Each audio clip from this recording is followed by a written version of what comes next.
Një ngjarje e rëndë u regjistrua mbrëmjen e së në Shkodër, ku u dhunua drejtori i Autoritetit Kombëtar të Ushqimit për qarkun e Shkodrës, Ramir Haderi.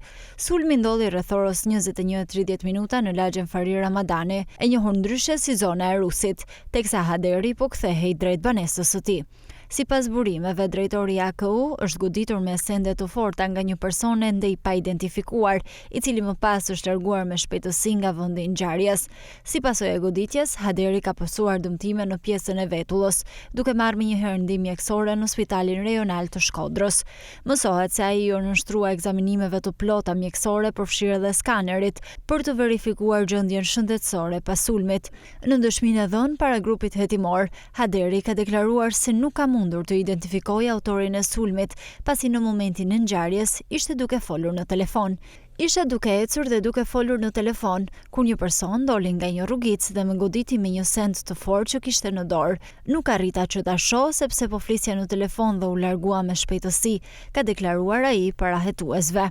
Drejtori i AKU ka theksuar gjithashtu se nuk ka konflikte personale dhe nuk e di motivin e sulmit ndaj tij. Nuk e di pse më goditi, sepse unë nuk kam konflikte. Bëj punën normalisht, por nuk e di cila është arsyeja që më çelluan, është shprehur Haderi.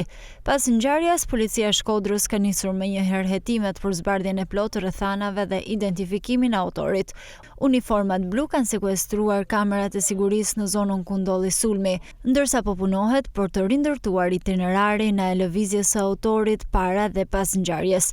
Në njoftimin paraprak, policia ka bërë të ditur se rreth orës 21:30 minuta në Spitalin Rajonal Shkodër është paraqitur për ndihmë mjekësore shtetasi RH në detyrë drejtori AKU Shkodër, i cili ka deklaruar se në lagjen Fari Ramadani është goditur me sende të forta nga një shtetas ende i pa identifikuar.